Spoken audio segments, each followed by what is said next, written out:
역삼투 장치로 하루에 1710m 세제곱의 3차 처리된 유출수를 타렴시킬 때 요구되는 막 면적 미터 제곱을 구하는 문제가 되겠습니다. 자, 이때 유입수와 유출수 사이의 압력차가 2400kPa로 주어져 있고, 그리고 유입수와 유출수와의 삼투압차가 310kPa, 그 다음에 물질 전달 계수는 0.2068L/데이미터 제곱 kPa, 그 다음에 최저 운전 온도는 10도, 그 다음에 A 10도는 1.58 25도가 되겠습니다.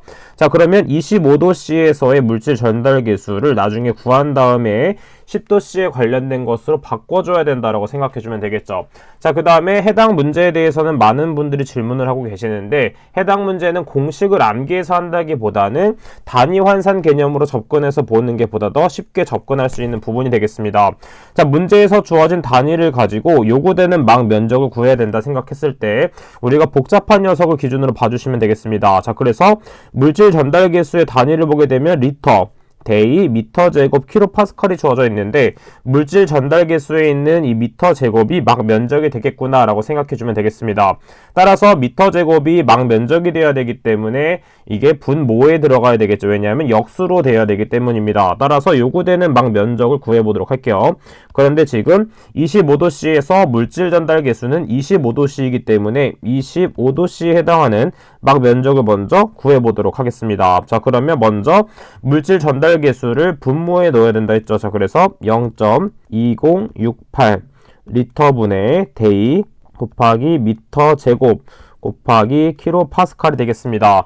자, 그 다음에 단위를 하나씩 소거해 나간다라고 생각을 해주면 되겠죠. 자, 그럼 먼저 리터 퍼 데이가 유량의 단위가 된다라고 생각해 줄 수가 있습니다. 따라서 우리가 유량을 나누기 위해서는 1710을 분자에 곱해줘야 되겠죠. 자, 그래서 1710m 세제곱 퍼 데이가 된다라는 걸 알 수 있습니다. 자, 그래서 데이와 데이가 소거가 됐고, 리터와 미터 세제곱을 소거하기 위해서 어떻게 한다? 단위 환산을 진행해주면 되겠죠. 10의 세제곱 리터 나누기 미터 세제곱을 하면 부피 단위가 소거된다라는 걸 알 수가 있습니다. 그 다음 최종적으로 뭘 없애줘야 된다? 킬로파스칼을 없애주기 위해서 문제에서 주어진 유입수와 유출수 사이의 압력차와 삼투압차를 고려해서 계산해줘야 되겠죠. 이 부분만 암기해주면 되는데, 이때는 유입수와 유출수 사이의 압력차 마이너스 삼투압차를 해주면 되겠습니다. 따라서 킬로파스칼을 약분하기 위해서 분모에 들어가야 되겠죠. 자, 그래서 2400-310 킬로파스칼이 된다라는 걸 알 수 있습니다. 자, 그래서 킬로파스칼도 약분이 되기 때문에 최종적인 미터 제곱 단위가 나온다라는 걸 알 수 있겠고, 계산기에 그대로 대입을 하게 되면 몇이 나온다?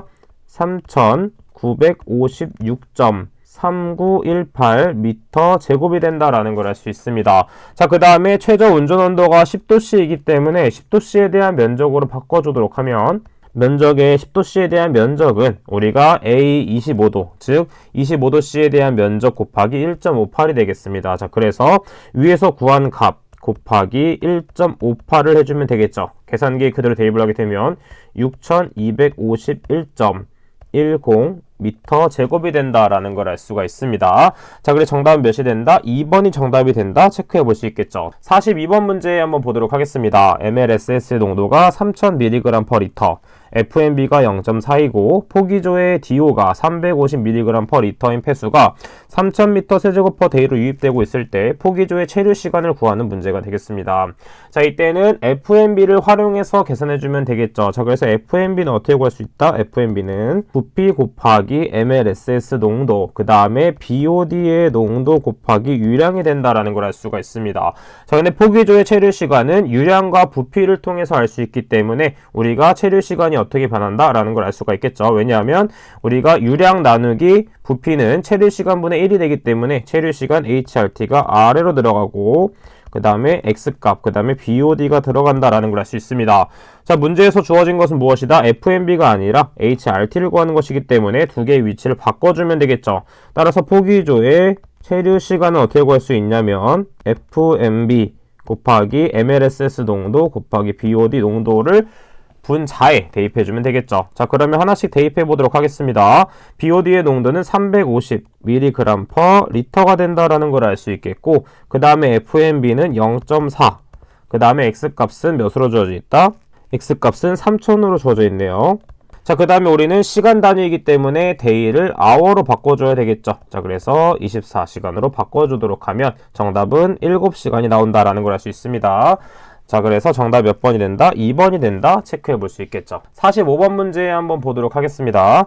폐수의 유량이 2000m 세제곱 per day, 그 다음에 부유 고용물의 농도가 200mg per 리터, 그 다음에 온도는 20도이며 이때 공기 용해도는 18.7ml per 리터, 흡수비는 0.5, 그 다음 표면 부하율이 120, 그 다음에 운전 압력이 3기압으로 주어졌을 때 반송비를 구하고 부상조에 필요한 표면적을 구하는 문제가 되겠습니다.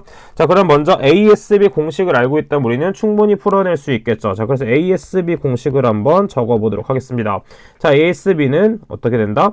공기 퍼 고용물의 비율이기 때문에 고용물이 분모에 들어가고, 그 다음 분자에는 1.3 곱하기 공기 용해도 SA, 그 다음 곱하기 FP-1, 그 다음 마지막으로 반송비를 곱해주면 되겠죠. 자, 그러면 반송비를 제외한 인자들을 대입한 다음에 넘겨주면 되는 것입니다. 자, 그래서 R에 대해서 한번 정리를 한번 해보도록 하면 SS를 넘겨주도록 하면 ASB 곱하기 SS, 그 다음 분자에 있는 녀석이 분모로 들어가게 되겠죠. SA, 그 다음에 FP-1이 된다라는 걸 알 수 있습니다. 자, 그럼 나머지 인자들을 그대로 대입하면 되기 때문에 ASB는 몇으로 주어져 있다? 0.0으로 주어져 있네요. 그래서 0.05 곱하기 SS 값 200, 그 다음에 1.3 상수 곱하기 18.7, 그 다음에 F 값은 몇으로 주어져 있냐면 0.5, 압력은 3, 마이너스 1을 해주면 되겠죠. 자, 그래서 R 값은 몇이 나오냐면 0.8227이 나오기 때문에 0.82 정도가 된다라는 걸 알 수 있습니다. 자, 반송비는 0.82이기 때문에 3번과 4번이 제외가 되겠죠. 자, 그 다음 부상조에 필요한 면적은 어떻게 구할 수 있다? 우리가 표면 부하율을 통해서 우리가 구할 수가 있습니다. 자, 표면 부하율 V0는 단면적분의 유량으로 계산할 수 있겠고, 자, 이때 유량 값을 우리가 좀 환산을 해주도록 하면 유량은 반송비를 고려해줘야 됩니다. 자, 그래서 유량은 어떻게 구할 수 있냐면 QS 1 플러스 R 값을 통해서 계산할 수 있겠고, 이때 유량이 몇으로 주어져 있냐면 2000으로 주어져 있습니다. 2000 곱하기 1 플러스 위에서 구한 값 0.8227. 자, 그래서 계산을 하게 되면 몇이 나온다? 3645.4 미터 세제곱 퍼 데이라는 값이 나오기 때문에 이때 Q 값에는 우리가 환산한 값을 대입해주면 되겠고, 그 다음에 A 값에는 뭘 구해준다? A 값은 구하는 것이기 때문에 표면 부하율과 자리를 바꿔서 표면 부하율을 대입해주면 되겠죠. 즉 우리가 구했던 이 새로운 유량값 나누기 뭘 해준다? 120을 해주게 되면 면적값이 나온다라는 걸 알 수 있습니다. 자, 그래서 면적은 30.38 미터 제곱이라는 값이 나오기 때문에 대략적으로 2번이 정답이 된다. 체크해 볼 수 있겠죠. 47번 문제 보도록 하겠습니다. 자, NO3가 박테리아에 의해서 N2로 환원되는 경우에 폐수의 pH는 어떻게 되냐면, 자, 지금 해설 부분을 보도록 하면, 자, 지금 반응식을 통해서 지금 질소로 환원이 되면서 수산화 이온이 형성된다라는 걸 알 수 있습니다. 따라서 pH가 증가한다라고 볼 수가 있게 되는 것이죠. 자, 그래서 1번이 정답이 된다. 체크해 볼 수 있습니다. 자, 그러면 49번 문제 한번 보도록 할게요. 1차 처리 결과 생성되는 슬러지를 분석한 결과 함수율이 90%, 그 다음에 고형물질 중 무기성 고형물질이 30%, 유기성 고형물질이 70%이고 유기성 고형물질의 비중은 1.1, 무기성은 2.2로 주어졌을 경우 슬러지의 비중을 구하는 문제가 되겠습니다. 자, 먼저 슬러지의 비중을 구하기 전에 고형물의 비중을 먼저 구해줘야 되겠죠. 자, 어떻게 구할 수 있다? 로 TS분의 1은 로 VS분의 함량, VS의 함량 플러스 그 다음에 로 FS의 함량이 되겠습니다. 자, 그럼 문제에서 주어진 건 무엇이다? 지금 유기물에 대한 비율과 비중이 주어져 있죠. 자, 유기성 고형물질의 비중은 1.1로 주어져 있기 때문에 1.1, 그 다음에 유기성 고형물질이 70%있기 때문에 0.7만큼 있다는 걸 알 수 있겠고, 자, 그 다음에 플러스 무기성 고형물질은 비중이 2.2, 그 다음 함량이 0.3이 되겠죠. 자, 그래서 계산을 하게 되면 로 TS는 몇이 나오게 되냐면 1.2941이라는 값이 나오게 됩니다. 자, 마찬가지로 이것을 활용해서 슬러지도 구할 수 있게 되겠죠. 자, 그래서 TS에 대한 것에 TS의 함량 플러스 물이 있겠죠. 함수율이 있기 때문에 물의 함량. 자, 지금 보게 되면 TS 값은 우리가 구했죠. 1.2941. 그 다음에 함수율이 90%이기 때문에 고형물은 0.1만큼 있다라는 걸 알 수 있겠고, 그 다음에 물 같은 경우에는 함수율이 90%이고, 그 다음에 로우에 대한 것은 1이기 때문에 1, 그 다음에 0.9가 된다. 마찬가지로 계산기를 이용해서 슬러지의 밀도 혹은 비중을 구하게 되면 몇이 된다? 1.023. 그래서 정답은 몇이 되냐면 4번이 정답이 되겠습니다. 52번 문제 보도록 할게요. 포기조에 유효 용량이 1000m 세제곱이고 잉여 슬러지 배출량이 25m 세제곱 per day로 운전되는 활성 슬러지 공정이 있습니다. 자, 반송 슬러지의 SS 농도에 대한 MLSS 농도의 비율이 0.25로 주어졌을 때 평균 미생물의 체류 시간을 구하는 문제가 되겠네요. 자, 이때 2차 침전지 유출수의 SS 농도는 무시한다고 되어 있습니다. 자, 우리가 많이 알고 있는 공식이죠. SRT 공식을 알고 있다면 우리는 충분히 풀어낼 수 있는 부분이 되겠습니다.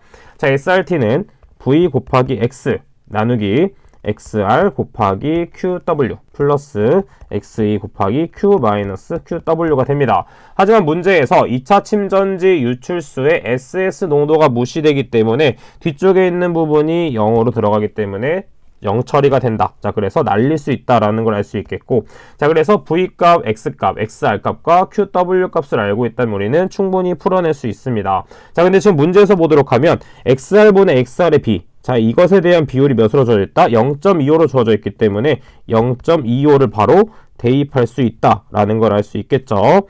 자, 그래서 이 부분이 중요한 포인트가 되겠고, 나머지 부분은 그대로 대입만 해주면 되겠습니다. 용량은 1000, 그 다음에 QW가 뭐로 주어져 있다? 잉여 슬러지 배출량이 25로 주어져 있네요. 자, 그래서 25.